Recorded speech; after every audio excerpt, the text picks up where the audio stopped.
Punjab TV ਦੇ ਸਾਰੇ ਦਰਸ਼ਕਾਂ ਦਾ ਸਵਾਗਤ। ਪ੍ਰੋਗਰਾਮ ਦੇਖ ਰਹੇ ਹੋ ਤੁਸੀਂ ਚਰਚਾ ਦਾ ਮੁੱਦਾ ਤੇ ਚਰਚਾ ਦੇ ਲਈ ਅੱਜ ਸਾਡੇ ਨਾਲ ਸਟੂਡੀਓ ਵਿੱਚ ਮੌਜੂਦ ਨੇ ਸੀਨੀਅਰ ਪੱਤਰਕਾਰ ਇੰਦਰਪ੍ਰੀਤ ਸਿੰਘ ਜੀ। ਸਰ ਸਵਾਗਤ ਹੈ। ਥੈਂਕ ਯੂ ਜੀ।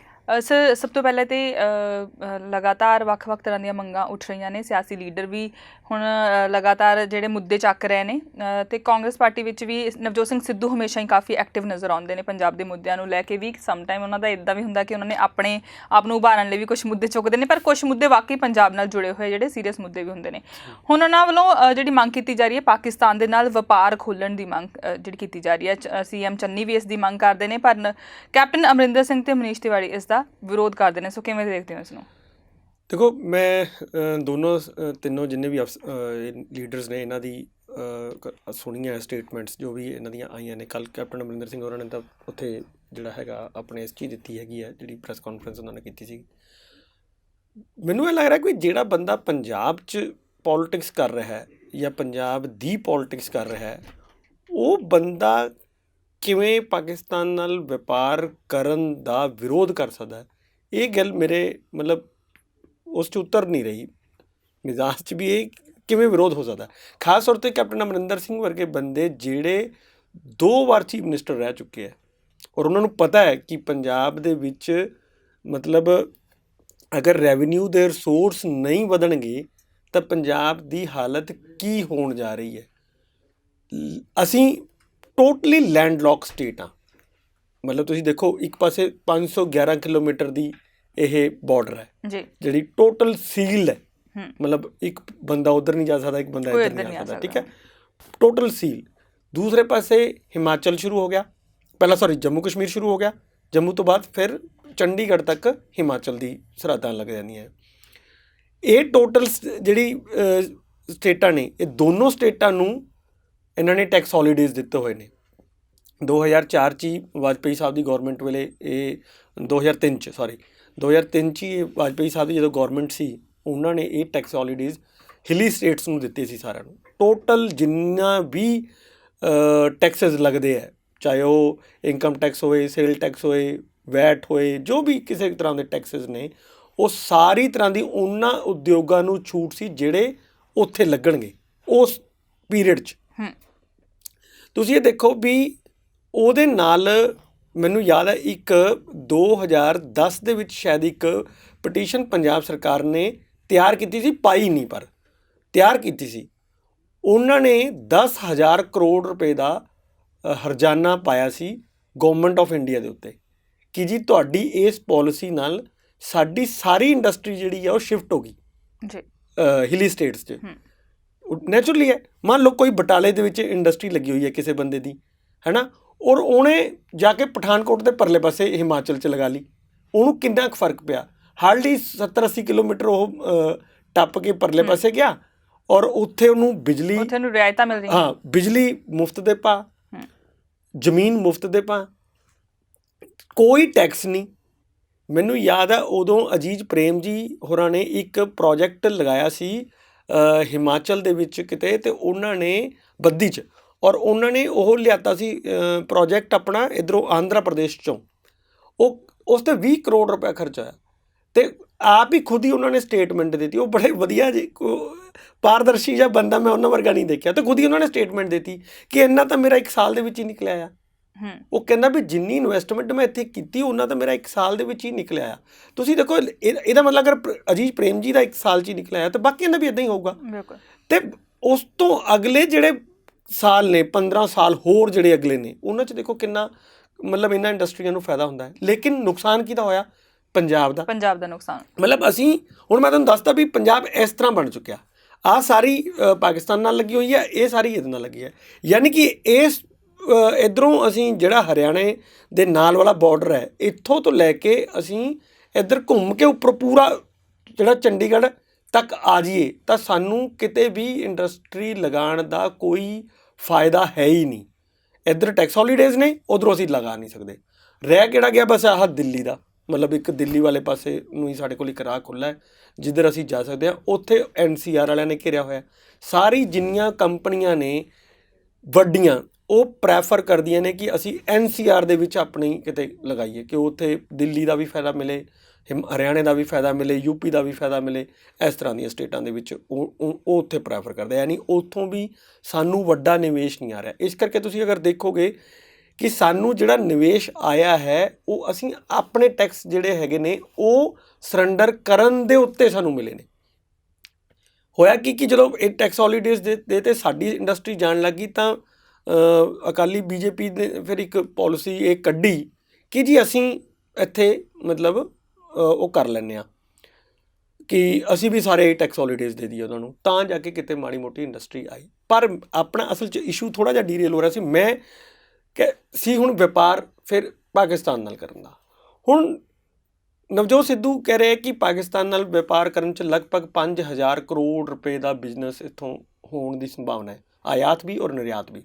ਇਹਦੇ ਨਾਲ ਅਗਰ ਇੰਨਾ ਕੁ ਹੋ ਜਾਏ ਤਾਂ ਕੌਮਿਤਾ ਜੀ ਤੁਸੀਂ ਇਹ ਲਗਾਓ ਅੰਦਾਜ਼ਾ ਕਿ ਬਹੁਤ ਸਾਰੇ ਵੱਡੇ ਵਰਗ ਨੂੰ ਮਤਲਬ ਇਹਦੇ ਵਿੱਚ ਰੁਜ਼ਗਾਰ ਮਿਲ ਸਕਦਾ, ਸਟੇਟ ਨੂੰ ਟੈਕਸਿਸ ਆ ਸਕਦੇ ਆ। ਤਾਂ ਉਹ ਇੱਕ ਜਿਹਨੂੰ ਕਹਿੰਦੇ ਪੋਜ਼ੀਟਿਵ ਪਹਿਲੂ ਹੈ ਪੰਜਾਬ ਦੀ ਸਾਈਡ ਤੋਂ। ਪਰ ਇਸ ਨੂੰ ਖੋਲ੍ਹਿਆ ਨਹੀਂ ਜਾ ਰਿਹਾ ਇਹ ਕਹਿ ਕੇ ਵੀ ਇੱਥੋਂ ਡਰੱਗਸ ਆਉਂਦੀ ਹੈ, ਅੱਤਵਾਦ ਦਾ ਖਤਰਾ ਹੈ, ਹਥਿਆਰ ਆਉਂਦੇ ਹੈ, ਇਹ ਸਾਰਾ ਹੈ। ਹੁਣ ਪਿਛਲੇ ਲਗਭਗ 5-6 ਸਾਲ ਤੋਂ ਤੁਸੀਂ ਇਹ ਬੰਦ ਕਰ ਰੱਖਿਆ, ਮਤਲਬ ਅਟਾਰੀ ਬਾਰਡਰ ਤੋਂ ਪਾਕਿਸਤਾਨ ਨਾਲ ਨਹੀਂ, ਅਟਾਰੀ ਵਾਘਾ ਬਾਰਡਰ ਜਿਹੜੀ ਹੈ ਉਸ ਤੋਂ ਬਿਜ਼ਨਸ ਬੰਦ ਕਰ ਰੱਖਿਆ ਪਾਕਿਸਤਾਨ ਨਾਲ।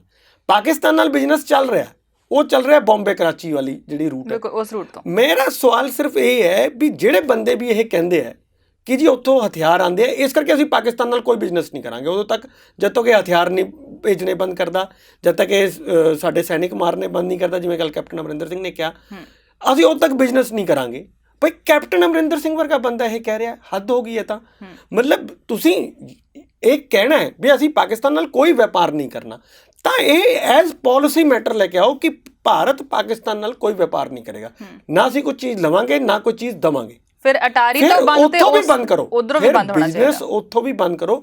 ਮੈਂ ਹੁਣ ਇੱਕ ਡਾਟਾ ਤੁਹਾਡੇ ਇਸ 'ਚ ਆਉਣ ਤੋਂ ਪਹਿਲਾਂ ਹੀ ਨੈੱਟ 'ਤੇ ਚੈੱਕ ਕਰ ਰਿਹਾ ਸੀ, ਕਿਉਂਕਿ ਮੈਨੂੰ ਲੱਗਿਆ ਸੀ ਕਿ ਸ਼ਾਇਦ ਤੁਸੀਂ ਅੱਜ ਇਸੇ ਦੀ ਪੁੱਛੋਗੇ। ਤਾਂ ਪਿਛਲੇ ਮਹੀਨੇ ਜਿਹੜਾ ਅਕਤੂਬਰ ਵਾਲਾ ਖਤਮ ਹੋਇਆ ਮਹੀਨਾ, ਉਹਦਾ ਡਾਟਾ ਸਾਡੇ ਕੋਲ ਕੰਪਾਈਲ ਹੋਇਆ, ਹੁਣ ਨਵੰਬਰ ਦੇ ਵਿੱਚ ਉਹ ਕੰਪਾਈਲ ਹੋਇਆ। ਤਾਂ ਉਸ 'ਚ ਆਇਆ ਕਿ ਅਸੀਂ ਬੰਬੇ ਕਰਾਚੀ ਵਾਲੀ ਜਿਹੜੀ ਬੰਦਰਗਾਹ ਹੈ ਇਸ ਤੋਂ $3 ਬਿਲੀਅਨ 2.86 ਬਿਲੀਅਨ ਜਿਹੜਾ ਹੈਗਾ ਉਹਦਾ ਬਿਜ਼ਨਸ ਕੀਤਾ ਇੱਕ ਮਹੀਨੇ ਦੇ ਅੰਦਰ ਅੰਦਰ। ਸਤੰਬਰ ਦੇ ਮਹੀਨੇ 'ਚ ਅਸੀਂ 2.72 ਬਿਲੀਅਨ ਦਾ ਕੀਤਾ।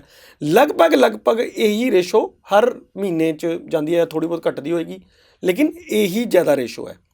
ਤਾਂ ਤੁਸੀਂ ਅੰਦਾਜ਼ਾ ਲਗਾ ਲਓ ਕਿ ਲਗਭਗ 30 ਬਿਲੀਅਨ ਐਨੂਅਲੀ ਅਸੀਂ ਬਿਜ਼ਨਸ ਕਰ ਰਹੇ ਹਾਂ ਪਾਕਿਸਤਾਨ ਨਾਲ, ਲੇਕਿਨ ਹੋ ਰਿਹਾ ਹੈ ਬੰਬੇ ਕਰਾਚੀ। ਕੀ ਇਹ ਜਾਣਬੁੱਝ ਕੇ ਵੀ ਹੋ ਸਕਦਾ ਹੈ ਕਿ ਪੰਜਾਬ ਨਾਲ, ਕਿ ਨਵਜੋਤ ਸਿੰਘ ਸਿੱਧੂ ਵੀ ਇਸ ਤੇ ਸਵਾਲ ਚੁੱਕਦੇ ਨੇ ਕਿ ਕੁਝ ਵੱਡੇ ਕਾਰਪੋਰੇਟਰਾਂ ਨੂੰ ਫਾਇਦਾ ਦੇਣ ਲਈ ਪੰਜਾਬ ਦਾ ਨੁਕਸਾਨ ਕੀਤਾ ਜਾ ਰਿਹਾ ਹੈ? ਸਵਾਲ ਔਰ ਉਹਨਾਂ ਦੀ ਆਸ਼ੰਕਾ ਬਿਲਕੁਲ ਠੀਕ ਹੈ।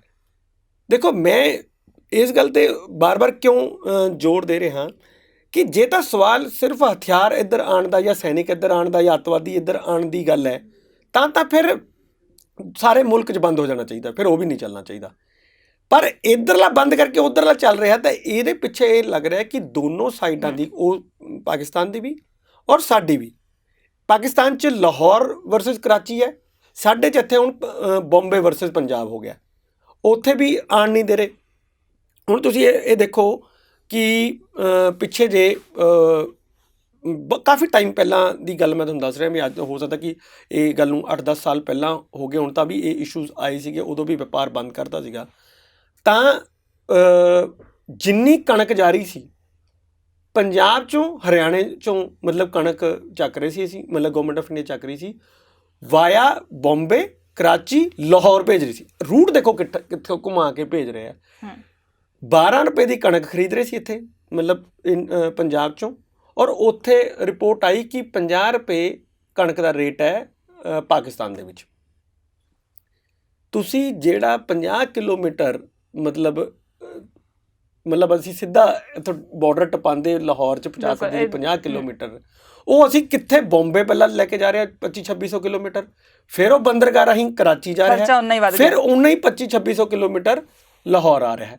ਤਾਂ ਤੁਸੀਂ ਦੇਖੋ ਰੂਟ ਇੰਨਾ ਲੰਬਾ ਪਾ ਕੇ, ਮਤਲਬ ਤੁਸੀਂ ਕਣਕ ਦਾ ਰੇਟ 12 ਰੁਪਏ ਤੋਂ 50 ਰੁਪਏ ਕਰਤਾ, ਕਿ ਮਤਲਬ ਨੁਕਸਾਨ ਕਿਹਦਾ ਹੋ ਰਿਹਾ? ਨਾ ਤਾਂ ਗਵਰਨਮੈਂਟਾਂ ਦਾ ਨੁਕਸਾਨ ਹੋ ਰਿਹਾ, ਨੁਕਸਾਨ ਹੋਈ ਜਾ ਰਿਹਾ ਲੋਕਾਂ ਦਾ, ਔਰ ਫਾਇਦਾ ਹੋਈ ਜਾ ਰਿਹਾ ਬਿਜ਼ਨਸਮੈਨ ਦਾ। ਇਹਦਾ ਮਤਲਬ ਇਹ ਹੈ ਕਿ ਇੱਕ ਵੱਡੀ ਲੌਬੀ ਦੋਨੋਂ ਸਾਈਡਾਂ ਤੋਂ, ਮੈਂ ਦੋਨੋਂ ਸਾਈਡਾਂ ਤੋਂ ਹੀ ਕਹੂੰਗਾ, ਵੱਡੀ ਲੌਬੀ ਇਸ ਗੱਲ ਦੇ ਉੱਤੇ ਲੱਗੀ ਹੋਈ ਹੈ ਵੀ ਕਿਤੇ ਇਹ ਰੂਟ ਨਾ ਖੁੱਲ੍ਹ ਜੇ, ਜਿਹੜਾ ਇਹਦਾ ਵਾਲਾ ਅਟਾਰੀ ਬਾਘਾ ਵਾਲਾ ਹੈਗਾ। ਇਹ ਅਗਰ ਖੁੱਲ੍ਹ ਗਿਆ ਤਾਂ ਇੱਥੋਂ ਬਿਜ਼ਨਸ ਬਹੁਤ ਤੇਜ਼ ਹੋਏਗਾ, ਕਿਉਂਕਿ ਉੱਥੇ ਡਿਪੈਂਡ ਕਰਦਾ ਬਿਜ਼ਨਸ ਸਾਰਾ ਪਾਣੀ ਵਾਲੇ ਜਹਾਜ਼ਾਂ ਦੇ ਉੱਤੇ। ਬਹੁਤ ਸਾਰੀਆਂ ਉੱਥੇ ਸਮੱਸਿਆਵਾਂ ਨੇ ਪਾਣੀ ਵਾਲੇ ਜਹਾਜ਼ਾਂ ਨਾਲ ਕਰਨ ਦੇ ਉੱਤੇ। ਬਹੁਤ ਲੌਜਿਸਟਿਕ ਤੁਹਾਨੂੰ ਬਹੁਤ ਵੱਡਾ ਚਾਹੀਦਾ। ਇੱਥੇ ਤਾਂ ਕੋਈ ਜੋ ਟਰੱਕਾਂ 'ਚ ਲੱਦੋ ਉੱਥੇ ਲਾ ਲਓ, ਬਾਈ ਰੋਡ ਜਾ ਸਕਦਾ, ਬਾਈ ਰੋਡ ਜਾ ਸਕਦਾ, ਔਰ ਕਿੰਨੀ ਅੱਗੇ ਤੱਕ ਜਾ ਸਕਦਾ। ਮਤਲਬ ਇਹ ਨਹੀਂ ਕਿ ਇਕੱਲਾ ਪਾਕਿਸਤਾਨ, ਉਸ ਤੋਂ ਬਾਅਦ ਅਫਗਾਨਿਸਤਾਨ, ਈਰਾਨ, ਕਿੰਨੇ ਐਵਨਿਊਜ਼ ਨੇ ਤੁਹਾਡੇ ਇੱਦਾਂ ਖੁੱਲ੍ਹ ਜਾਂਦੇ ਪੂਰੇ ਮਿਡਲ ਈਸਟ ਦੇ। ਬਿਲਕੁਲ। ਲੇਕਿਨ ਅਸੀਂ ਉਹ ਟੋਟਲੀ ਬੰਦ ਕੀਤੇ ਹੋਏ ਨੇ। UPA ਟਾਈਮ 'ਚ ਕੌਮਿਤਾ ਜੀ ਮੈਂ ਤੁਹਾਨੂੰ ਦੱਸਾਂ ਕਿ ਇਹ ਪ੍ਰਯਾਸ ਹੋਏ ਸੀਗੇ, ਉਦੋਂ ਵੀ ਇਹ ਗੱਲ ਆਈ ਕਿ ਸਾਨੂੰ ਇਹ ਵਾਲੇ ਐਵਨਿਊਜ਼ ਨੂੰ ਖੋਲ੍ਹਣਾ ਚਾਹੀਦਾ। ਤਾਂ ਉਹਨਾਂ ਨੇ ਇੱਥੇ ਔਰ ਰਾਜਸਥਾਨ 'ਚ ਵੀ ਇੱਕ ਸੀ, ਮੈਨੂੰ ਹੁਣ ਉਸ ਏਰੀਆ ਦਾ ਨਾਂ ਨਹੀਂ ਯਾਦ, ਇੱਕ ਉੱਥੇ, ਔਰ ਇੱਕ ਇੱਧਰ ਬੰਗਲਾਦੇਸ਼ ਵਾਲੀ ਸਾਈਡ 'ਤੇ ਅਸੀਂ 3 ICP ਬਣਾਏ ਸੀ ਉਦੋਂ। ਇਹ ਸਭ ਤੋਂ ਵੱਡਾ ICP ਸੀ ਜਿਹੜਾ ਸਾਡੇ ਅਟਾਰੀ ਮਤਲਬ ਜਿਹੜਾ ਬਣਿਆ ਹੋਇਆ, ਲਗਭਗ 250 ਤੋਂ 300 ਕਰੋੜ ਰੁਪਇਆ ਖਰਚ ਹੋਇਆ। ਵੱਡੇ ਸਕੈਨਰ ਲੱਗੇ ਉੱਥੇ, ਜਿਹੜੇ ਪੂਰੇ ਦੇ ਪੂਰੇ ਟਰੱਕ ਨੂੰ ਤੁਸੀਂ ਉਹ ਸਕੈਨ ਕਰ ਸਕਦੇ, ਕਿ ਇੱਕ ਚੀਜ਼ ਤੁਹਾਡੇ ਸਾਹਮਣੇ ਆ ਜਾਂਦੀ ਸੀ ਕਿ ਕਿਤੇ ਕੀ ਪਿਆ ਹੋਇਆ। ਬਹੁਤ ਵਪਾਰ ਹੋਇਆ ਉਦੋਂ, ਬਹੁਤ ਜ਼ਬਰਦਸਤ ਮਤਲਬ ਬੂਸਟ ਮਿਲਿਆ ਦੋਨੋਂ ਸਾਈਡ ਦੇ ਪੰਜਾਬ ਨੂੰ। ਲੇਕਿਨ ਫਿਰ ਉਹੀ ਮੈਂ ਜਿਹੜੀ ਤੁਹਾਨੂੰ ਗੱਲ ਕਰ ਰਿਹਾ, ਉਹੀ ਲੌਬੀ ਨੇ ਫਿਰ ਉਹੀ ਕੋਈ ਨਾ ਕੋਈ ਬਹਾਨਾ ਬਣਾਇਆ। ਇੰਦਰਬੀਰ ਜੀ, ਇੱਥੇ ਇੱਕ ਇਹ ਵੀ ਸਵਾਲ ਹੈ ਕਿ ਜਦੋਂ ਸਰਕਾਰਾਂ ਇਹ ਦਾਅਵਾ ਕਰਦੀਆਂ ਨੇ ਕਿ ਇੱਥੋਂ ਅੱਤਵਾਦ ਹੋ ਸਕਦਾ ਹੈ, ਨਸ਼ਾ ਆ ਸਕਦਾ ਹੈ, ਕੀ ਸਰਕਾਰਾਂ ਫੇਲ ਨੇ ਕਿ ਉਹ ਸਿਸਟਮ ਸੈੱਟ ਨਹੀਂ ਕਰ ਸਕਦੀਆਂ? ਜਿਵੇਂ ਤੁਸੀਂ ਕਹਿ ਰਹੇ ਹੋ ਕਿ ਸਕੈਨਰ ਐਡੇ ਵੱਡੇ ਵੱਡੇ ਲੱਗੇ ਹੋਏ ਨੇ, ਹਰ ਚੀਜ਼ ਸਕੈਨ ਹੋ ਸਕਦੀ ਹੈ, ਕਿ ਸਰਕਾਰਾਂ ਇਹ ਮੰਨਦੀਆਂ ਨੇ ਕਿ ਉਹ ਇਸ ਕਾਬਿਲ ਨਹੀਂ ਹੈਗੀ ਕਿ ਉਹ ਵਪਾਰ ਦੇ ਲਈ ਉੱਥੋਂ ਸੁਰੱਖਿਅਤ ਬਣਾ ਸਕਣ? ਮੈਂ ਜਿਹੜੀ ਗੱਲ ਕਰ ਰਿਹਾ ਨਾ ਕਿ ਸਰਕਾਰਾਂ ਫੇਲ ਨਹੀਂ ਹੈ, ਸਰਕਾਰਾਂ ਦਬਾਅ 'ਚ ਨੇ। ਸਰਕਾਰਾਂ ਦਬਾਅ 'ਚ ਨੇ। ਇਹ ਜਿਹੜੇ ਵੱਡੇ ਵੱਡੇ ਕਾਰਪੋਰੇਟ ਘਰਾਣੇ ਨੇ ਜਿਹੜੇ ਨਹੀਂ ਚਾਹੁੰਦੇ ਕਿ ਬਿਜ਼ਨਸ ਇੱਥੋਂ ਹੋਵੇ, ਹੋ ਸਕਦਾ ਪਰ ਕੀਤਾ ਨਹੀਂ ਜਾ ਰਿਹਾ ਜਾਣਬੁੱਝ ਕੇ। ਬਈ ਜੇ ਮੈਂ ਇੱਕ ਗੱਲ ਮੈਨੂੰ ਨਹੀਂ ਇਹ ਸਮਝ 'ਚ ਹਜੇ ਤੱਕ ਵੀ ਆ ਰਹੀ ਵੀ ਜੇ ਮੈਂ ਇੱਕ ਚੀਜ਼ ਬੰਬੇ ਕਰਾਚੀ ਤੋਂ ਭੇਜ ਸਕਦਾ ਤਾਂ ਮੈਂ ਅਟਾਰੀ ਬਾਘਾ ਤੋਂ ਵੀ ਭੇਜ ਸਕਦਾ। ਇਸ ਤਰ੍ਹਾਂ ਦਾ ਤਾਂ ਕੋਈ ਹੈ ਨਹੀਂ। ਚਲੋ ਮੈਂ ਕਹਿੰਦਾ ਵੀ ਤੁਸੀਂ ਇਹ ਬਣਾ ਲਿਆ ਕਿ ਬਈ ਨਹੀਂ ਅਸੀਂ ਭੇਜ ਸਕਦੇ, ਬਾਈ ਸਾਡਾ ਤਾਂ ਅਸੀਂ ਇੱਕ ਸਟੇਟ ਨੂੰ ਫਾਇਦਾ ਪਹੁੰਚਾਉਣ ਲਈ ਕੰਟਰੀ ਨੂੰ ਨੁਕਸਾਨ ਨਹੀਂ ਪਹੁੰਚਾ ਸਕਦੇ। ਤਾਂ ਭਾਈ ਹਥਿਆਰ ਤਾਂ ਹੁਣ ਵੀ ਨਹੀਂ ਰੁਕੇ, ਬਿਜ਼ਨਸ ਰੁਕਿਆ ਨਾ ਤੁਹਾਡਾ। ਇਸ ਰੂਟ ਰਾਹੀਂ ਤੁਹਾਡਾ ਬਿਜ਼ਨਸ ਰੁਕਿਆ। ਕੀ ਹਥਿਆਰ ਆਣੇ ਬੰਦ ਹੋ ਗਏ? ਕੀ ਡਰੱਗਸ ਆਣੀ ਬੰਦ ਹੋ ਗਈ? ਡਰੋਨ ਆਣੇ ਬੰਦ ਹੋ ਗਏ? ਇਹ ਸਭ ਆ ਰਿਹਾ ਨਾ। ਤੇ ਜੇ ਆਈ ਜਾਂਦਾ ਤਾਂ ਆਈ ਜਾਣ ਦਿਓ। ਤੁਸੀਂ ਉਸ ਤੇ ਵਪਾਰ ਕਿਉਂ ਰੁਕਿਆ ਹੋਇਆ? ਤੁਸੀਂ ਵਪਾਰ ਕਿਉਂ ਰੁਕਿਆ? ਤੁਸੀਂ ਵਪਾਰ ਨੂੰ ਤਾਂ ਚੱਲਣ ਦਿਓ ਨਾ ਐਟਲੀਸਟ। ਦੂਜੀ ਗੱਲ ਇਹ ਕਿ ਜਿਹੜੇ ਬੰਦੇ ਕਹਿੰਦੇ ਆ ਵੀ ਸਿਕਿਉਰਿਟੀ ਥ੍ਰੈਟ ਹੈ, ਇਸ ਕਰਕੇ ਜਿਹੜੀ ਮੁਲਕ ਦੀ ਸਿਕਿਉਰਿਟੀ ਨੂੰ ਕੰਪਰੋਮਾਈਜ਼ ਨਹੀਂ ਕੀਤਾ ਜਾ ਸਕਦਾ। ਉਹ ਇੱਕ ਸਟੇਟ ਨੂੰ ਫਾਇਦਾ ਪਹੁੰਚਾਉਣ ਲਈ ਮੁਲਕ ਦੀ ਉਹ ਨਹੀਂ ਅਸੀਂ ਦਾਅ 'ਤੇ ਲਗਾ ਸਕਦੇ। ਚਲੋ ਇਹ ਵਾਲੀ ਦਲੀਲ ਵੀ ਮੰਨ ਲੈਂਦੇ ਹਾਂ। ਫਿਰ ਪੰਜਾਬ ਹੀ ਕਿਉਂ ਇਕੱਲਾ ਉਹਦੇ ਲਈ ਨੁਕਸਾਨ ਉਠਾਏ? ਤੁਸੀਂ ਪੰਜਾਬ ਨੂੰ ਫਿਰ ਕੀ ਕੰਪਨਸੇਟ ਕਰ ਰਹੇ ਹੋ? ਮੈਂ ਤਾਂ ਤੁਹਾਨੂੰ ਦੱਸਤਾ ਵੀ ਇੱਧਰ ਤਾਂ ਤੁਸੀਂ ਟੈਕਸ ਹੌਲੀਡੇਜ਼ ਦੇਤੇ, ਉਹ ਤਾਂ ਪੰਜਾਬ ਨੂੰ ਮਾਰਤਾ। ਇੱਧਰੋਂ ਤੁਸੀਂ ਕਹਿਤਾ ਵੀ ਇਹ ਤਾਂ ਜੀ ਮੁਲਕ ਨੂੰ ਥ੍ਰੈਟ ਹੈ, ਇਸ ਕਰਕੇ ਇਹ ਵੀ ਬੰਦ ਕਰਤਾ। ਲੈਂਡ ਲੌਕ ਕਰਤਾ ਤਾਂ ਫਿਰ ਪੰਜਾਬ ਦੇ ਬੰਦੇ ਜਾਣ ਕਿੱਥੇ? ਤੁਸੀਂ ਤੀਸਰੇ 3 ਖੇਤੀ ਕਾਨੂੰਨ ਇਹੋ ਜਿਹੇ ਲਿਆ ਰਹੇ ਹੋ, ਤਾਂ ਵੀ ਪੰਜਾਬ ਦੀ ਮਤਲਬ ਖੇਤੀਬਾੜੀ ਨੂੰ ਮਾਰਨ ਦੀ ਕੋਸ਼ਿਸ਼ ਕਰੀ ਜਾ ਰਹੇ ਹੋ। ਤਾਂ ਮਤਲਬ ਜਾਂ ਤਾਂ ਤੁਸੀਂ ਇਹ ਤੈਅ ਹੀ ਕਰ ਲਿਆ ਹੈ ਕਿ ਵੀ ਪੰਜਾਬ ਨੂੰ ਮਾਰਨਾ ਹੀ ਹੈ, ਤਾਂ ਫਿਰ ਗੱਲ ਦੂਜੀ ਹੈ। ਫਿਰ ਤਾਂ ਮੈਂ ਆਪਸ ਕੋਈ ਸਵਾਲ ਹੀ ਨਹੀਂ ਚੁੱਕਦਾ। ਫਿਰ ਤਾਂ ਤੁਹਾਡੀ ਮਤਲਬ ਮਨਸ਼ਾ ਹੀ ਸਾਫ਼ ਹੋ ਗਈ ਕਿ ਜੀ ਤੁਸੀਂ ਪੰਜਾਬ ਨੂੰ ਪੂਰੀ ਤਰ੍ਹਾਂ ਬਰਬਾਦ ਕਰਨ 'ਤੇ ਤੁਲੇ ਹੋਏ ਹੋ। ਫਿਰ ਠੀਕ ਹੈ, ਫਿਰ ਸਾਡੇ ਜਿਹੜੇ ਯੰਗਸਟਰ ਜਾ ਰਹੇ ਨੇ, ਜਿਨ੍ਹਾਂ ਨੂੰ ਇੱਥੇ ਨਹੀਂ ਐਵੀਨਿਊਜ਼ ਮਿਲ ਰਹੇ ਹੁਣ ਕੋਈ ਕੰਮ ਕਰਨ ਦੇ ਜਾਂ ਬਿਜ਼ਨਸ ਕਰਨ ਦੇ ਜਾਂ ਨੌਕਰੀਆਂ ਕਰਨ ਦੇ, ਕੋਈ ਜਾਂ ਖੇਤੀ ਕਰਨ ਦੇ, ਕਿਹੜੇ ਸਾਧਨ ਹੋ ਸਕਦੇ ਨਾ ਜੀ? ਜਾਂ ਤਾਂ ਖੇਤੀ ਕਰਨ ਦਾ ਸਾਧਨ ਇੱਕ ਹੋ ਸਕਦਾ ਰੋਜ਼ਗਾਰ ਦਾ ਮੇਰਾ, ਜਾਂ ਸਰਵਿਸ ਸੈਕਟਰ ਹੋ ਸਕਦਾ, ਅਤੇ ਜਾਂ ਫਿਰ ਇੰਡਸਟਰੀ ਸੈਕਟਰ ਹੋ ਸਕਦਾ। ਤੁਸੀਂ ਤਿੰਨੋਂ ਹੀ ਮਾਰਤੇ ਤੇ ਤਿੰਨੋਂ ਮਾਰਤੇ ਤਾਂ ਇੱਥੇ ਵਾਲਾ ਫਿਰ ਯੂਥ ਕਰੂਗਾ ਕੀ? ਉਹ ਨੈਚੁਰਲੀ ਫਿਰ ਬਾਹਰ ਹੀ ਫਲਾਈ ਕਰੇਗਾ, ਜਾਂ ਤਾਂ ਉਹ ਮੁਲਕ ਦੇ ਵਿੱਚ ਫਲਾਈ ਕਰੇਗਾ ਜਾਂ ਫਿਰ ਉਹ ਜਿਹੜੇ ਵਿਦੇਸ਼ਾਂ 'ਚ ਫਲਾਈ ਕਰੇਗਾ। ਤਾਂ ਇੱਥੇ ਦਾ ਜਿੰਨਾ ਮਤਲਬ ਮੈਨੂੰ ਯੂਥ ਲੱਗ ਰਿਹਾ ਉਹ ਵਿਦੇਸ਼ਾਂ 'ਚ ਹੀ ਫਲਾਈ ਕਰ ਰਿਹਾ ਹੈ ਜ਼ਿਆਦਾ। ਬਹੁਤ ਇੱਧਰਲੇ ਪਾਸੇ ਵੀ ਬਹੁਤ ਘੱਟ ਜਾ ਰਿਹਾ ਵੀ ਬੈਂਗਲੌਰ ਚਲੇ ਜਾਈਏ ਜਾਂ ਹੈਦਰਾਬਾਦ ਚਲੇ ਜਾਈਏ, ਕਿਤੇ ਹੋਰ ਚਲੇ ਜਾਈਏ। ਉਹਨਾਂ ਦਾ ਇਹ ਇੱਕ ਉਹ ਹੈ ਕਿ +2 ਕਰੋ ਪਰ ਜਿੰਨਾ ਪੈਸਾ ਇੱਥੇ ਸਾਡੇ ਆਪਣੇ ਕਾਲਜਾਂ 'ਚ ਖਰਚ ਕਰਕੇ ਬਰਬਾਦ ਕਰਨਾ ਹੈ, ਮੈਂ ਇਹਨੂੰ ਬਰਬਾਦ ਕਰਨਾ ਹੀ ਕਹੂੰਗਾ, ਕਿਉਂਕਿ ਇੱਥੇ ਵਾਲਾ ਤਾਂ ਉਹਨਾਂ ਨੂੰ ਉੱਥੇ ਕੋਈ ਕੰਮ ਹੀ ਨਹੀਂ ਆਉਂਦਾ। ਤਾਂ ਉਹ ਕਹਿੰਦੇ ਵੀ ਇੱਥੇ ਜਿੰਨਾ ਬਰਬਾਦ ਕਰਨਾ ਤਾਂ ਉਹ ਸਿੱਧਾ ਅਸੀਂ ਬਿਲਕੁਲ ਕਰਜ਼ੇ ਤੱਕ ਚੱਕ ਕੇ ਲੋਕੀ ਭੇਜ ਰਹੇ ਨੇ, ਕਿਉਂਕਿ ਉਹਨਾਂ ਨੂੰ ਪਤਾ ਕਿ ਉੱਥੇ ਮੁੜ ਜਾਣਾ, ਇੱਥੇ ਮੁੜਨਾ ਨਹੀਂ। ਉੱਥੇ ਮਤਲਬ ਤੁਸੀਂ ਆਪਣੀ ਜ਼ਮੀਨਾਂ ਵੀ ਤੁਸੀਂ ਵੇਚ ਰਹੇ ਹੋ, ਵੀ ਕਿਸੇ ਤਰ੍ਹਾਂ ਬਾਹਰ ਚਲੇ ਜਾਈਏ, 3-4 ਸਾਲ ਉੱਥੇ ਲਾਈਏ। ਉੱਥੇ ਕੀ ਹੈ ਕਿ ਨਾਲ ਉਹ ਪੜ੍ਹੀ ਜਾ ਰਿਹਾ, ਨਾਲ ਕਮਾਈ ਕਰੀ ਜਾ ਰਿਹਾ, ਫਿਰ ਐਟਲੀਸਟ ਉਹਨਾਂ ਨੂੰ 4 ਸਾਲ ਦੇ ਵਿੱਚ ਕੋਈ ਨਾ ਕੋਈ ਇਹੋ ਜਿਹਾ ਰਾਹ ਵੀ ਲੱਭ ਜਾਂਦਾ ਹੈ ਜਿੱਥੇ ਉਹ ਪੱਕੇ ਵੀ ਹੋ ਜਾਂਦੇ ਆ, ਔਰ ਜਾਂ ਬਿਜ਼ਨਸ ਕਰਨ ਚਲਾਉਂਦੇ ਆ, ਜਾਂ ਨੌਕਰੀ ਮਿਲ ਜਾਂਦੀ ਹੈ ਕਿਤੇ ਨਾ ਕੁਛ ਨਾ ਕੁਛ ਆਪਣੀ ਉਹ ਸੈਟਲਮੈਂਟ ਕਰ ਲੈਂਦੇ ਆ 4 ਸਾਲਾਂ ਦੇ ਵਿੱਚ। ਹੁਣ ਸਾਡੇ ਲਈ ਤਾਂ ਇਹ ਬੜੀ ਮੁਸ਼ਕਿਲ ਹੋ ਗਈ ਹੈ। ਇਸ ਕਰਕੇ ਮੈਂ ਉਹਨਾਂ ਪੋਲੀਟੀਸ਼ੀਅਨਾਂ ਨੂੰ ਬਿਲਕੁਲ ਵੀ ਸਪੋਰਟ ਨਹੀਂ ਕਰਨਾ ਚਾਹੂੰਗਾ, ਔਰ ਮੈਂ ਚਾਹੂੰਗਾ ਵੀ ਕੋਈ ਵੀ ਬੰਦਾ ਹੋਰ ਸਪੋਰਟ ਨਾ ਕਰੇ ਜਿਹੜੇ ਬੰਦੇ ਇਸ ਤਰ੍ਹਾਂ ਦੀ ਆਵਾਜ਼ ਉਠਾ ਰਿਹਾ ਕਿ ਜੀ ਪਾਕਿਸਤਾਨ ਨਾਲ ਜਿਹੜਾ ਬਿਜ਼ਨਸ ਹੈ ਉਹ ਬੰਦ ਹੋਣਾ ਚਾਹੀਦਾ ਹੈ। ਬਿਲਕੁਲ ਕੇਂਦਰ ਸਰਕਾਰ ਦੀ ਪਾਲਿਸੀ ਸਮਝ ਆਉਂਦੀ ਹੈ, ਕਿਉਂਕਿ ਸਾਫ਼ ਤੌਰ 'ਤੇ ਜਿਹੋ ਜਿਹੀਆਂ ਨੀਤੀਆਂ ਲਿਆਂਦੀਆਂ ਜਾ ਰਹੀਆਂ ਸੀ ਕਾਫੀ ਸਮੇਂ ਤੋਂ, ਸੋ ਸਾਰੇ ਕਹਿੰਦੇ ਨੇ ਕਿ ਕਾਰਪੋਰੇਟਰਾਂ ਨੂੰ ਫਾਇਦਾ ਪਹੁੰਚਾਇਆ ਜਾ ਰਿਹਾ, ਸਰਕਾਰ ਵੱਲੋਂ ਇਹੀ ਨੀਤੀ ਕੀਤੀ ਜਾ ਰਹੀ ਹੈ, ਅਪਣਾਈ ਜਾ ਰਹੀ ਹੈ। ਪਰ ਕੈਪਟਨ ਅਮਰਿੰਦਰ ਸਿੰਘ ਦਾ ਇਹ ਬਿਆਨ ਲੱਗਦਾ ਹੈ ਕਿ ਬੀਜੇਪੀ ਦੀ ਬੋਲੀ ਬੋਲ ਰਹੇ ਨੇ।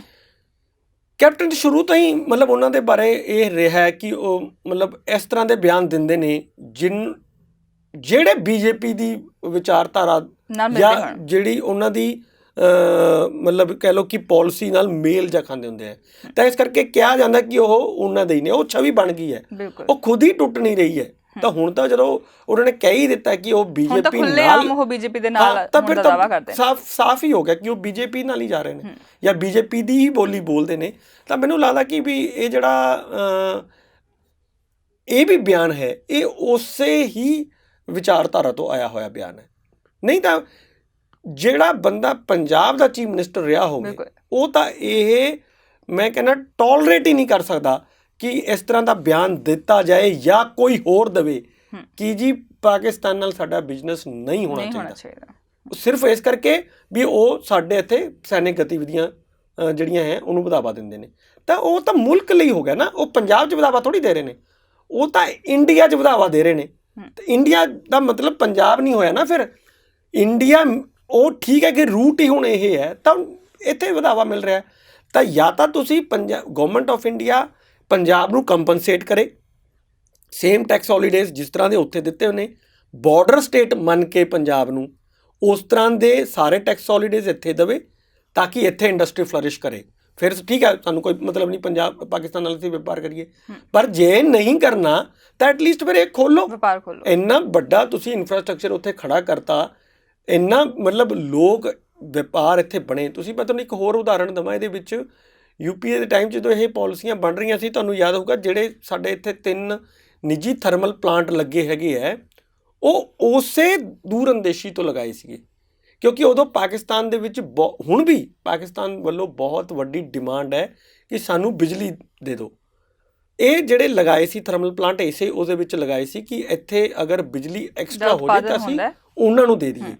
ਤਾਂ ਪਰ ਕਿਉਂਕਿ ਫਿਰ ਇੱਕ ਮਾਹੌਲ ਜਾਂ ਕਿਉਂਕਿ ਵਿਗੜ ਜਾਂਦਾ ਹੈ ਤਾਂ ਇਹ ਸਾਰੀਆਂ ਚੀਜ਼ਾਂ ਠੱਪ ਹੋ ਜਾਂਦੀਆਂ ਨੇ।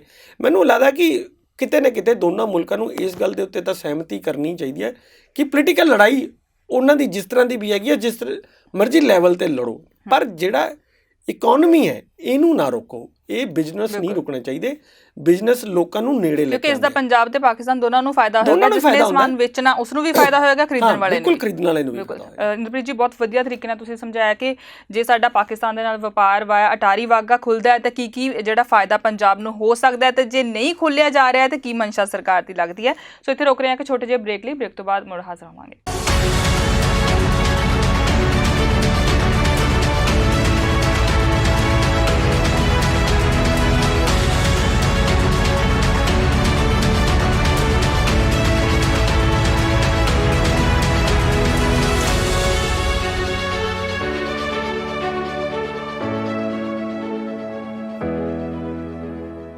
ਬ੍ਰੇਕ ਤੋਂ ਬਾਅਦ ਤੁਹਾਡਾ ਸਵਾਗਤ ਹੈ। ਪ੍ਰੋਗਰਾਮ ਦੇਖ ਰਹੇ ਤੁਸੀਂ ਚਰਚਾ ਦਾ ਮੁੱਦਾ, ਤੇ ਚਰਚਾ ਦੇ ਲਈ ਸਾਡੇ ਨਾਲ ਸਟੂਡੀਓ ਵਿੱਚ ਮੌਜੂਦ ਨੇ ਸੀਨੀਅਰ ਪੱਤਰਕਾਰ ਇੰਦਰਪ੍ਰੀਤ ਸਿੰਘ ਜੀ।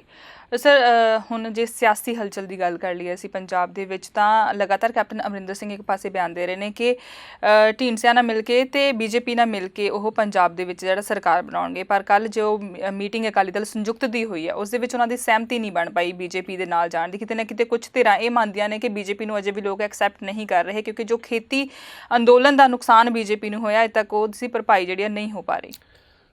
ਨਹੀਂ, ਬਿਲਕੁਲ ਠੀਕ ਗੱਲ ਹੈ। ਜਿਹੜੀ ਤੁਹਾਡੀ ਇਹ ਗੱਲ ਕੀਤੀ ਹੈ, ਕੱਲ੍ਹ ਜਿਹੜੀ ਮੀਟਿੰਗ ਹੋਈ ਹੈ ਉਹਦੇ ਵਿੱਚ ਨੋ ਡਾਊਟ ਕਿ ਖੁਦ ਢੀਂਡਸਾ ਸਾਹਿਬ ਜਿਹੜੇ ਹੈਗੇ ਹੈ ਉਹ ਬਹੁਤ ਇੱਛੁਕ ਹੈ ਕਿ ਅਸੀਂ ਕਿਸੇ ਨਾ ਕਿਸੇ ਤਰ੍ਹਾਂ ਇਹਨਾਂ ਨਾਲ ਰਾਬਤਾ ਕਰ ਲਈਏ ਬੀਜੇਪੀ ਨਾਲ। ਪਰ ਕਿਉਂਕਿ ਇਹ ਜਿਹੜੀ ਪਾਰਟੀ ਹੈ ਜਾਂ ਇਸ ਪਾਰਟੀ ਦਾ ਜੋ ਵੀ ਵੋਟਰ ਹੈ ਉਹ ਸਾਰਾ ਹੀ ਰੂਰਲ ਸੈਕਟਰ ਤੋਂ ਹੈ, ਔਰ ਰੂਰਲ ਸੈਕਟਰ ਦੇ ਵਿੱਚੋਂ ਵੀ ਖਾਸ ਤੌਰ 'ਤੇ ਜੱਟ ਜਿਹੜੇ ਸਮੁਦਾਇ ਹੈ ਉਹਨਾਂ ਦਾ, ਔਰ ਉਹ ਸਾਰਾ ਵਰਗ ਜਿਹੜਾ ਹੈਗਾ ਪਿਛਲੇ 1 ਸਾਲ ਤੋਂ ਬਹੁਤ ਪੀੜਿਤ ਰਿਹਾ ਹੈ। ਉਹਨਾਂ ਨੇ ਹੀ ਅੰਦੋਲਨ ਚਲਾਇਆ ਪੂਰਾ ਜ਼ੋਰ ਨਾਲ, ਔਰ ਅੰਦੋਲਨ ਚਲਾਉਣ ਦੇ ਨਾਲ ਨਾਲ ਐਕਸ਼ਨ ਔਰ ਰਿਐਕਸ਼ਨਸ ਜੋ ਵੀ ਹੋਏ ਨੇ ਉਹਦੇ ਵਿੱਚ ਤੁਸੀਂ ਦੇਖੋ ਵੀ ਉਹਨਾਂ ਦੀ ਭਾਜਪਾ ਪ੍ਰਤੀ ਨਫ਼ਰਤ ਬਹੁਤ ਵੱਧ ਗਈ ਹੈ। ਪਹਿਲਾਂ ਤੋਂ ਹੀ ਉਹ ਭਾਜਪਾ ਨੂੰ ਕੋਈ ਬਹੁਤਾ ਪਸੰਦ ਨਹੀਂ ਕਰਦੇ, ਪਰ ਨਫ਼ਰਤ ਨਹੀਂ ਸੀ ਕਰਦੇ, ਨਾਰਾਜ਼ ਹੁੰਦੇ ਵੀ ਚੱਲ ਠੀਕ ਹੈ ਇਸ ਪਾਰਟੀ ਨਾਲ ਸਾਡਾ ਕੋਈ ਸੰਬੰਧ ਨਹੀਂ, ਅਸੀਂ ਦੂਸਰੇ ਨਾਲ ਰੱਖਾਂਗੇ। ਪਰ ਹੁਣ ਇੱਕ ਕੱਟੜਤਾ ਆ ਗਈ, ਪਰ ਹੁਣ ਕੱਟੜਤਾ ਗਹਿਰੀ ਹੋ ਗਈ। ਕੱਟੜਤਾ ਤਾਂ ਪਹਿਲਾਂ ਹੀ ਸੀ, ਹੁਣ ਉਹ ਗਹਿਰੀ ਹੋ ਗਈ। ਹੁਣ ਜਿਹੜੀ ਵੀ ਪਾਰਟੀ ਉਹਨਾਂ ਨਾਲ ਕੋਈ ਸਮਝੌਤਾ ਕਰੂਗੀ ਤਾਂ ਐਟਲੀਸਟ ਉਹ ਪਾਰਟੀ ਜਿਹੜੀ ਕਿਸਾਨੀ ਸਮੁਦਾਇ ਨਾਲ ਸੰਬੰਧਿਤ ਹੈ ਉਹ ਮੇਰੇ ਖਿਆਲ ਉੱਧਰ ਵੋਟ ਨਹੀਂ ਪਾਏਗੀ। ਬਿਲਕੁਲ ਤੁਸੀਂ ਐਂ ਕਹਿ ਲਓ ਵੀ ਸ਼ਾਰਪ ਡਿਮਾਰਕੇਸ਼ਨ ਹੋ ਗਈ ਹੈ, ਪੋਲਰਾਈਜੇਸ਼ਨ ਹੋ ਗਈ ਹੈ। ਇੱਕ ਪਾਸੇ ਉਹ ਲੋਕ ਹੋਣਗੇ ਜਿਹੜੇ ਖੇਤੀ ਕਾਨੂੰਨ, ਕਿਸਾਨ, ਇਹ ਸਾਰਾ ਵਰਗ ਹੋਊਗਾ, ਔਰ ਦੂਸਰੇ ਪਾਸੇ ਜਿਹੜੇ ਇਸ ਦੇ ਵਿਰੋਧੀ ਨੇ ਉਹ ਹੋਣਗੇ। ਉਹ ਚਾਹੇ ਮਤਲਬ ਤੁਸੀਂ ਐਂ ਕਹਿ ਲਓ ਵੀ ਹਿੰਦੂ ਹੋਏ, ਉਹਦੇ 'ਚ ਚਾਹੇ SC ਹੋਣ, ਚਾਹੇ ਉਹਦੇ ਵਿੱਚ ਸ਼ਹਿਰੀ ਸਿੱਖ ਹੋਣ, ਕੋਈ ਹੋਵੇ, ਈਵਨ ਚਾਹੇ ਜੱਟ ਵੀ ਹੋਣ। ਪਰ ਮੈਂ ਕਹਿ ਰਿਹਾ ਵੀ ਇੱਕ ਧਿਰ ਉਹ ਹੋਊਗੀ, ਇੱਕ ਧਿਰ ਇਹ ਹੋਊਗੀ। ਹਜੇ ਤੱਕ ਜੋ ਲੱਗ ਰਿਹਾ ਹੈ ਵੀ ਇਹ ਜਿਹੜੀ ਧਿਰ ਹੈਗੀ ਹੈ ਮਤਲਬ ਕਿ ਭਾਜਪਾ ਨੂੰ ਦਾ ਵਿਰੋਧ ਕਰਨ ਵਾਲੀ, ਉਹ ਧਿਰ ਜ਼ਿਆਦਾ ਵੱਡੀ ਹੈ। ਇਸ ਕਰਕੇ ਇਹ ਦੇਖੋ ਹਜੇ 3 ਤੋਂ 4 ਮਹੀਨੇ ਪਏ ਆ। ਜੇ ਅਗਰ ਫਰਵਰੀ 'ਚ ਵੀ ਅਸੀਂ ਇਲੈਕਸ਼ਨ ਮੰਨ ਕੇ ਚੱਲੀਏ ਤਾਂ ਦਸੰਬਰ ਇਹ ਸਾਰਾ, ਹਜੇ ਦਸੰਬਰ ਸ਼ੁਰੂ ਹੋਇਆ, ਜਨਵਰੀ ਸਾਰਾ ਔਰ ਫਰਵਰੀ, ਤਾਂ ਜਿਹੜਾ ਵੀ ਇਹ 2.5 ਮਹੀਨੇ ਦਾ ਮਤਲਬ ਹੈਗਾ ਵਕਫਾ, ਉਹਦੇ 'ਚ ਕੁਝ ਵੀ ਬਦਲ ਸਕਦਾ। ਪਰ ਅੱਜ ਦੀ ਡੇਟ 'ਚ ਜਦੋਂ ਮਤਲਬ ਮੀਟਿੰਗ ਦੇ ਵਿੱਚ ਜਦੋਂ ਆਪਾਂ ਢੀਂਡਸੇ ਹੋਰਾਂ ਨਾਲ ਗੱਲ ਕੀਤੀ ਹੈ ਉਹਨਾਂ ਨੇ ਕਿ ਜੀ ਆਪਾਂ ਇਸ ਤਰ੍ਹਾਂ ਕਰ ਲਈਏ, ਕਿੰਨੀਆਂ ਸੀਟਾਂ ਦੇ ਕਰੀਏ, ਕਿੰਨੀਆਂ ਦੇ ਨਾ ਕਰੀਏ, ਤਾਂ ਉੱਥੋਂ ਵਿਰੋਧ ਹੀ ਇਸ ਗੱਲ ਦੇ ਉੱਤੇ ਆਇਆ ਕਿ ਵੀ ਸਾਨੂੰ ਸੋਚ ਸਮਝ ਕੇ ਕਰਨਾ ਚਾਹੀਦਾ ਉਹਨਾਂ ਨਾਲ ਮਤਲਬ ਜਿਹੜਾ ਵੀ ਹੈਗਾ ਗੱਠਜੋੜ, ਵੀ ਇੰਨਾ ਸੌਖਾ ਨਹੀਂ ਹੈ। ਇਹ ਨਾ ਹੋਵੇ ਵੀ ਜਿਹੜੇ ਸਾਡੇ ਵੋਟਰ ਨੇ, ਕਿਉਂਕਿ ਸਾਡੇ ਵੋਟਰ ਉਹ ਨੇ ਜਿਹੜੇ ਅਕਾਲੀ ਦਲ ਦੇ ਵੋਟਰ ਨੇ, ਕਿਉਂਕਿ ਜਿਹੜਾ ਸ਼੍ਰੋਮਣੀ ਅਕਾਲੀ ਦਲ ਸੰਯੁਕਤ ਹੈ ਉਹ ਅਕਾਲੀ ਦਲ ਨੂੰ ਟੁੱਟ ਕੇ ਬਣਿਆ, ਤਾਂ ਨੈਚੁਰਲੀ ਇਹ ਨਾ ਹੋਏ ਕਿ ਬਈ ਉਹ ਵੋਟਰ ਵਾਪਸ ਉਧਰ ਸ਼ਿਫਟ ਹੋ ਜਾਏ। ਤਾਂ ਇਹ ਜਿਹੜਾ ਵੀ ਕਦਮ ਰੱਖਣਾ ਪਊਗਾ ਬਹੁਤ ਫੂਕ ਕੇ ਰੱਖਣਾ ਪਊਗਾ। ਇਹ ਐਡਾ ਸੌਖਾ ਨਹੀਂ, ਕੈਪਟਨ ਹੋਰਾਂ ਨਾਲ ਵੀ ਔਰ ਇਹਨਾਂ ਨਾਲ ਵੀ। ਜੋ ਮੈਨੂੰ ਲੱਗ ਰਿਹਾ ਹੈ ਕਿ ਇਹ ਐਡਾ ਸੌਖਾ ਨਹੀਂ ਹੈ ਜਿੰਨਾ ਇਹ ਅਜ਼ਿਊਮ ਕਰੀ ਬੈਠੇ ਹੈ ਕਿ ਹਾਂ ਬਈ ਬਸ ਅਸੀਂ ਬਣਾ ਲੈਣੀ ਹੈ ਸਰਕਾਰ। ਇੰਨਾ ਸੌਖਾ ਨਹੀਂ ਹੈ। ਵੋਟਰ ਇੰਨੀ ਜਲਦੀ ਜਿਹੜੇ 700 ਬੰਦੇ ਮਰੇ ਹੈ ਉਨੀ ਜਲਦੀ ਉਹ ਭੁੱਲਣ ਵਾਲਾ ਨਹੀਂ ਹੈ। ਔਰ ਉਸ ਤੋਂ ਇਲਾਵਾ ਤੁਸੀਂ ਦੇਖੋ ਕਿੰਨਾ ਇਹਨਾਂ ਨੂੰ ਆਤੰਕਵਾਦੀ, ਨਕਸਲੀ, ਪਤਾ ਨਹੀਂ ਕੀ ਕਿਹਾ ਹੈ। ਬਿਲਕੁਲ 1 ਸਾਲ ਦੇ ਵਿੱਚ ਅਜਿਹਾ ਬਹੁਤ ਕੁਝ ਹੋਇਆ ਕਿ ਲੋਕਾਂ ਦੇ ਮਨਾਂ ਵਿੱਚ ਬੀਜੇਪੀ ਲਈ ਕਾਫੀ ਜਿਹੜੀ ਕੱਟੜਤਾ ਹੈਗੀ ਉਹ ਮਤਲਬ ਨਹੀਂ, ਜਿਹੜਾ ਬੀਜੇਪੀ ਦੇ ਨਾਲ ਜਾਣ ਵਾਲੇ ਬੰਦੇ ਨੂੰ ਵੀ ਪਸੰਦ ਨਹੀਂ ਕਰ ਰਹੇ, ਬੀਜੇਪੀ ਨੂੰ ਖੁਦ ਐਕਸੈਪਟ ਕਰਨਾ ਤਾਂ ਦੂਰ ਦੀ ਗੱਲ। ਬਿਲਕੁਲ ਹੁਣ ਦੇਖੋ ਜਦੋਂ ਮੰਨ ਲਓ ਤੁਸੀਂ ਆਪ ਬੀਜੇਪੀ 'ਚ ਨਹੀਂ ਵੀ ਗਏ, ਲੇਕਿਨ ਜੇ ਤੁਸੀਂ ਗੱਠਜੋੜ ਕਰੋਗੇ ਤਾਂ ਵੀ ਤਾਂ ਮੰਨਿਆ ਤਾਂ ਉਹਨਾਂ ਦਾ ਹੀ ਜਾਏਗਾ ਨਾ ਕਿ ਉਹੀ ਹੈ ਗੱਠਜੋੜ, ਤੇ ਸਾਡੀ ਵੋਟ ਪਾਈ, ਵੋਟ ਬੀਜੇਪੀ ਨੂੰ ਹੀ ਜਾਏਗੀ। ਤਾਂ ਮੈਨੂੰ ਨਹੀਂ ਲੱਗਦਾ ਕਿ ਇਹ ਜਿਹੜੇ ਲੋਕ ਨੇ ਸੋਚਣ ਵਾਲੇ ਉਹਨੂੰ ਵੋਟ ਪਾਉਣਗੇ। ਬੇਸ਼ੱਕ ਅੱਜ ਤੁਸੀਂ ਇਹ ਕਹੋ ਕਿ ਮੇਰਾ ਬਹੁਤ ਕਲੋਜ਼ ਮਿੱਤਰ ਵੀ ਅਗਰ ਬੀਜੇਪੀ ਵੱਲੋਂ ਖੜੇਗਾ ਤਾਂ ਮੈਨੂੰ ਸੋਚਣਾ ਪਵੇਗਾ ਕਿ ਮੈਂ ਮਿੱਤਰਤਾ ਦੇਖਾਂ ਕਿ ਬੀਜੇਪੀ ਨੂੰ ਦੇਖਾਂ। ਤਾਂ ਕਿਉਂਕਿ ਅਲਟੀਮੇਟਲੀ ਜਿਹੜੀ ਆ ਉਹ ਬੀਜੇਪੀ ਨੂੰ ਹੀ ਵੋਟ ਜਿਹੜੀ ਜਾਏਗੀ। ਤਾਂ ਇਸ ਕਰਕੇ ਮੈਨੂੰ ਇਸ ਗੱਲ 'ਤੇ ਬਹੁਤ ਥੋੜ੍ਹੀ ਜਿਹੀ ਆਸ਼ੰਕਾ ਹੈ ਕਿ ਇੰਨੀ ਜਲਦੀ ਇਹ ਬੀਜੇਪੀ ਨਾਲ ਸਮਝੌਤਾ ਕਰਨਗੇ। ਹੋ ਸਕਦਾ ਕਿ ਥੋੜ੍ਹਾ ਬਹੁਤ ਹਜੇ ਇਹ ਜਿਵੇਂ ਕਹਿੰਦੇ ਵੀ ਤੇਲ ਦੇਖੋ ਤੇਲ ਕੀ ਧਾਰ ਦੇਖੋ ਵਾਲੀ ਸਥਿਤੀ ਦੇ ਉੱਤੇ ਹੈਗੇ ਨੇ, ਵੀ ਜੇ ਤਾਂ ਲੋਕਾਂ ਨੂੰ ਐਕਸੈਪਟੈਂਸ ਵੱਧ ਗਈ, ਕਿਉਂਕਿ ਹਜੇ ਉੱਥੇ ਵੀ ਕੁਝ ਨਹੀਂ ਹੋਇਆ, ਨਾ MSP 'ਤੇ ਕਮੇਟੀ ਬਣੀ ਹੈ, ਨਾ ਹਜੇ ਉੱਥੇ ਕੇਸਾਂ ਦੇ ਉੱਤੇ ਕੋਈ ਫੈਸਲਾ ਹੋਇਆ। ਸੋ ਇਸ ਤਰ੍ਹਾਂ ਦੇ ਹਜੇ ਛੋਟੇ ਛੋਟੇ ਇਸ਼ੂਜ਼ ਹੈਗੇ ਨੇ ਜਿਹੜੇ ਜਿਹੜੇ ਹਜੇ ਜਿੰਦਾ ਨੇ, ਅਤੇ ਉਹ ਅਜੇ ਸਹਿਮਤੀ ਨਹੀਂ ਬਣ ਪਾਈ ਉਹਨਾਂ ਜਦ ਤੱਕ ਉਹ ਮੈਨੂੰ ਲੱਗਦਾ ਖਤਮ ਨਹੀਂ ਹੋ ਜਾਂਦੇ ਹੂੰ। ਤਾਂ ਤੱਕ ਬੀਜੇਪੀ ਪ੍ਰਤੀ ਲੋਕ ਨਜ਼ਰੀਆ ਚੇਂਜ ਕਰਨਗੇ ਕਿ ਨਹੀਂ ਚੇਂਜ ਕਰਨਗੇ, ਇਹਦੀ ਮੈਨੂੰ ਸ਼ੱਕ ਹੈ ਕਿ ਨਹੀਂ ਕਰਨਗੇ ਹਜੇ। ਬਿਲਕੁਲ।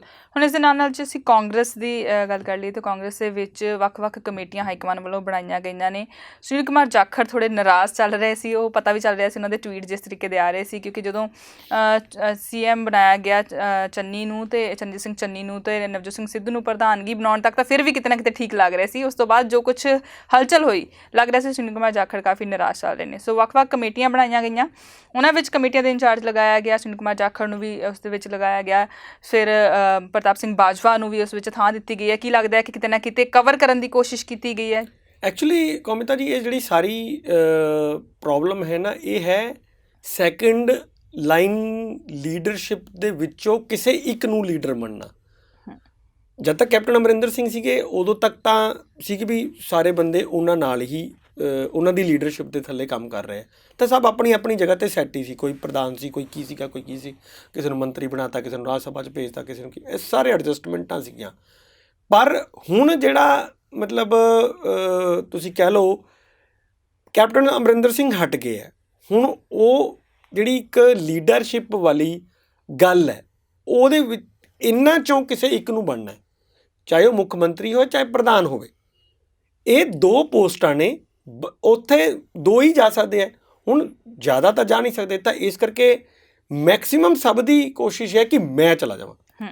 ਹਰ ਬੰਦੇ ਦੀ ਇਹ ਹੈ, ਚਾਹੇ ਉਹ ਸੁਨੀਲ ਕੁਮਾਰ ਜਾਖੜ ਹੋਣ, ਚਾਹੇ ਨਵਜੋਤ ਸਿੱਧੂ ਹੋਣ, ਚੰਨੀ ਹੋਣ, ਸੁਖਜਿੰਦਰ ਰੰਧਾਵਾ ਹੋਣ, ਪ੍ਰਤਾਪ ਬਾਜਵਾ ਹੋਣ, ਇਹ ਸਾਰੀ ਸੈਕਿੰਡ ਲਾਈਨ ਲੀਡਰਸ਼ਿਪ ਹੈ ਔਰ ਸਾਰੀ ਉਹ ਇਹ ਸੋਚਦੀ ਹੈ ਕਿ ਅਸੀਂ ਜਾਈਏ। ਉਹ 'ਚ ਤੁਸੀਂ ਦੇਖੋ ਕਿ ਅਗਰ ਨਵਜੋਤ ਸਿੱਧੂ ਨੂੰ ਛੱਡ ਦਈਏ, ਇਕੱਲੇ ਨਵਜੋਤ ਸਿੱਧੂ ਨੂੰ ਔਰ ਚੰਨੀ ਨੂੰ, ਇਹ ਦੋ ਤਾਂ ਇਹੋ ਜਿਹੇ ਨੇ ਜਿਹੜੇ ਇਸ ਟਾਈਮ ਦੋਨੋਂ ਪੋਸਟਾਂ 'ਤੇ ਨਹੀਂ, ਪਰ ਇਹ ਦੋਨੋਂ ਉਹ ਨੇ ਜਿਹੜੇ ਕਾਂਗਰਸ ਦੇ ਨਹੀਂ ਰਹੇ। ਚੰਨੀ ਵੀ 10 ਸਾਲ ਪਹਿਲਾਂ ਕਾਂਗਰਸ 'ਚ ਆਏ ਨੇ, ਨਵਜੋਤ ਸਿੱਧੂ ਤਾਂ ਆਈ 4-5 ਸਾਲ ਪਹਿਲਾਂ ਨੇ, ਠੀਕ ਹੈ। ਪਰ ਬਾਕੀ ਜਿਹੜੇ ਤਿੰਨ ਨੇ, ਚਾਹੇ ਉਹ ਜਾਖੜ ਹੋਣ, ਚਾਹੇ ਪ੍ਰਤਾਪ ਬਾਜਵਾ ਹੋਣ, ਚਾਹੇ ਸੁਖੀ ਰੰਧਾਵਾ ਜੀ ਹੋਣ, ਇਹ ਤਿੰਨੋਂ ਜਿਹੜੇ ਨੇ ਇਹ ਪੀੜ੍ਹੀ ਦਰ ਪੀੜ੍ਹੀ 'ਚੋਂ ਆ ਰਹੇ ਨੇ। ਮਤਲਬ ਇਹ ਤਾਂ 2-2 3-3 ਪੀੜ੍ਹੀਆਂ ਤੋਂ ਉੱਪਰ ਆ ਗਏ ਹੈ ਨਾ। ਉਹਨਾਂ ਦੀਆਂ ਤੀਸਰੀਆਂ ਪੀੜ੍ਹੀਆਂ ਕਿਸੇ ਦੀਆਂ ਸ਼ੁਰੂ ਹੋ ਗਿਆ, ਕਿਸੇ ਦੀ ਤੀਸਰੀ ਪੀੜ੍ਹੀ 'ਚ ਹੈਗੇ ਹੀ ਨੇ ਉਹ। ਤਾਂ ਇਹਨਾਂ ਲੋਕਾਂ ਨੂੰ ਲੱਗਦਾ ਹੈ ਕਿ ਜਿਹੜੇ ਹਾਰਡ ਕੋਰ ਕਾਂਗਰਸੀਆਂ ਅਸੀਂ ਤਾਂ ਪਿੱਛੇ ਹੋ ਗਏ। ਬਿਲਕੁਲ। ਜਿਹੜੇ ਹੁਣ ਨਵੇਂ ਆਏ ਨੇ ਉਹ ਉੱਪਰ ਚਲੇ ਗਏ। ਹਾਂ, ਉਹਨਾਂ ਨੂੰ ਮੌਕਾ ਦਿੱਤਾ, ਪਹਿਲਾਂ ਸਾਡੀ ਕਾਸਟ 'ਤੇ ਦਿੱਤਾ, ਤਾਂ ਨੈਚੁਰਲੀ ਫਿਰ ਉਹ ਨਾਰਾਜ਼ਗੀ ਕਿਤੇ ਨਾ ਕਿਤੇ ਉੱਭਰ ਆਉਂਦੀ ਹੈ। ਕੋਈ ਵੀ ਚੀਜ਼ ਇੱਦਾਂ ਦੀ ਆਉਂਦੀ ਹੈ ਤਾਂ ਉਹ ਉੱਭਰ ਆਉਂਦੀ ਹੈ। ਹੁਣ ਉਸ ਦੇ ਉੱਤੇ ਸਾਰੇ ਆਪਣੀ ਆਪਣੀ ਉਹ ਦੇਖ ਰਹੇ ਨੇ ਕਿ ਵੀ ਜਿਹੜਾ ਮੈਨੂੰ ਅਗਰ ਬਣਾਤਾ ਹੈ, ਸਮਝੋ ਇਹਦੇ ਵਿੱਚ ਪ੍ਰਚਾਰ ਕਮੇਟੀ ਦਾ ਕਿਸੇ ਨੂੰ ਬਣਾਤਾ, ਮੈਨੀਫੈਸਟੋ ਕਮੇਟੀ ਦਾ ਕਿਸੇ ਨੂੰ ਕੁਛ, ਕਿਸੇ ਨੂੰ ਕੁਛ, ਇਸ ਤਰ੍ਹਾਂ ਦਾ, ਉਹ ਪਾਰਟੀ ਵੱਲੋਂ ਇੱਕ ਤਰ੍ਹਾਂ ਦੀ ਐਡਜਸਟਮੈਂਟ ਹੈ ਕਿ ਚਲੋ ਨਾਰਾਜ਼ਗੀ ਦੂਰ ਕਰਨ ਦੀ, ਵੀ ਹਾਂ ਯਾਰ ਤੁਹਾਨੂੰ ਵੀ ਤਾਂ ਲਗਾਇਆ ਹੀ ਹੈ, ਤੁਸੀਂ ਜਿੱਤ ਲਓ, ਕੱਲ੍ਹ ਨੂੰ ਆਪਾਂ ਤੈਅ ਕਰ ਲਾਂਗੇ। ਇਹ ਹਜੇ ਤੱਕ ਜਿਹੜੀ ਹੁਣ ਪਿੱਛੇ ਜੇ ਮੀਟਿੰਗ ਹੋਈ ਸੀ ਉਹਦੇ ਵਿੱਚ ਇਹੀ ਤੈਅ ਹੋਇਆ ਸੀ ਵੀ ਮਿਲ ਕੇ ਲੜੋ, ਲੜ ਕੇ ਜਿੱਤ ਲਓ, ਇੱਕ ਵਾਰੀ ਸਰਕਾਰ ਬਣਾ ਲਓ, ਫਿਰ ਦੇਖ ਲਓ ਕਿ ਕੌਣ ਬਣ ਜਾਏਗਾ। ਜੇ ਤੁਸੀਂ ਲੜਦੇ ਹੀ ਰਹੋਗੇ ਤੇ ਫਿਰ ਤਾਂ ਸਰਕਾਰ ਹੀ ਨਹੀਂ ਆਣੀ। ਬਿਲਕੁਲ। ਜੇ ਸਰਕਾਰ ਹੀ ਨਹੀਂ ਆਣੀ ਤਾਂ ਫਿਰ ਤੁਹਾਨੂੰ ਮਿਲਣਾ ਕੀ ਹੈ? ਦੇਖੋ, ਇਹ ਗੱਲ ਬਿਲਕੁਲ ਹਾਈ ਕਮਾਂਡ ਦੀ ਠੀਕ ਹੈ ਕਿ ਜਦੋਂ ਤੱਕ ਸਰਕਾਰ ਹੈ ਉਦੋਂ ਤਾਂ ਦੇਖੋ ਪੋਸਟਾਂ ਵੀ ਬਹੁਤ ਨੇ ਤੇ ਐਡਜਸਟਮੈਂਟਸ ਵੀ ਬਹੁਤ ਨੇ। ਉਦੋਂ ਨਵੀਂ ਸਰਕਾਰ ਬਣੇਗੀ, ਨਵੀਆਂ ਰਾਜ ਸਭਾ ਦੀਆਂ ਸੀਟਾਂ ਨਿਕਲਣਗੀਆਂ, ਉਸ 'ਚ ਕੋਈ ਬੰਦੇ ਰਾਜ ਸਭਾ 'ਚ ਐਡਜਸਟ ਹੋ ਜਾਣਗੇ, ਕੋਈ ਬੰਦੇ ਮੰਤਰੀ, ਮੁੱਖ ਮੰਤਰੀ, ਇਹਨਾਂ ਚੀਜ਼ਾਂ 'ਚ ਐਡਜਸਟ ਹੋ ਜਾਣਗੇ, ਤਾਂ ਐਡਜਸਟ ਸਾਰੇ ਹੋ ਜਾਣਗੇ। ਜੇ ਮੰਨ ਲਓ ਸਰਕਾਰ ਹੀ ਨਹੀਂ ਆਈ, ਫਿਰ ਕਿੱਥੇ ਜਾਓਗੇ? ਸਰਕਾਰ ਨਹੀਂ ਆਈ, ਤੁਹਾਡੇ ਕੋਲ MLAs ਨਹੀਂ ਹੈ, ਤਾਂ ਤੁਹਾਡੇ ਕੋਲ ਤਾਂ ਰਾਜ ਸਭਾ ਦੀ ਸੀਟਾਂ ਵੀ ਨਹੀਂ ਆਉਣੀਆਂ। ਸੋ ਇੱਥੇ ਤੱਕ ਮੈਨੂੰ ਇਹ ਲੱਗ ਰਿਹਾ ਹੈ ਕਿ ਹਰ ਬੰਦੇ ਨੂੰ ਹੁਣ ਜੇ ਜਿੱਤਣਾ ਹੈ ਔਰ ਉਹਨਾਂ ਲਈ ਮਾਹੌਲ ਵੀ ਮੁਫੀਦ ਹੈ ਕਿ ਇਹ ਇਲੈਕਸ਼ਨ ਇੱਕ ਵਾਰ ਜਿੱਤ ਕੇ ਕਿਸੇ ਵੀ ਤਰ੍ਹਾਂ ਇੱਕ ਵਾਰ ਮਤਲਬ ਸਰਕਾਰ ਦੁਬਾਰਾ ਬਣਾ ਲਓ, ਫਿਰ ਉਹਦੇ ਹਿਸਾਬ ਨਾਲ ਐਡਜਸਟਮੈਂਟਸ ਕਰ ਲਓ ਜਿੱਥੇ ਜਿਹਨੂੰ ਸੈੱਟ ਫਿੱਟ ਬੈਠਦਾ। ਅਤੇ ਮੈਨੂੰ ਲੱਗਦਾ ਕਿ ਹਾਈ ਕਮਾਂਡ ਨੇ ਉਹੀ ਇੱਕ ਦੌਂ ਜਿਹਾ ਖੇਲਿਆ, ਅਤੇ ਇਹ ਹੁਣ ਕਿੰਨਾ ਕੁ ਸਫਲ ਰਹਿੰਦਾ ਕਿੰਨਾ ਕੁ ਨਹੀਂ, ਇਹ ਤਾਂ ਹੁਣ 2-2.5 ਮਹੀਨੇ ਬਾਅਦ ਹੀ ਪਤਾ ਚੱਲੇਗਾ। ਬਿਲਕੁਲ ਸਰ, ਬਹੁਤ ਬਹੁਤ ਧੰਨਵਾਦ ਸਰ ਸਾਰੀ ਵਿਚਾਰ ਚਰਚਾ ਲਈ। ਸੋ ਇਸ ਨਾਲ ਅੱਜ ਦੇ ਕੁਝ ਅਹਿਮ ਮੁੱਦੇ ਜਿਨ੍ਹਾਂ 'ਤੇ ਵਿਸਥਾਰ ਨਾਲ ਵਿਚਾਰ ਚਰਚਾ ਕੀਤੀ ਹੈ। ਕੱਲ੍ਹ ਫਿਰ ਹਾਜ਼ਰ ਹੋਵਾਂਗੇ, ਤਦ ਤੱਕ ਲਈ ਸਾਨੂੰ ਦਿਓ ਇਜਾਜ਼ਤ। ਤੁਸੀਂ ਦੇਖਦੇ ਰਹੋ ਵਿਜ਼ਨ ਪੰਜਾਬ TV, ਹਰ ਕਦਮ ਤੁਹਾਡੇ ਨਾਲ।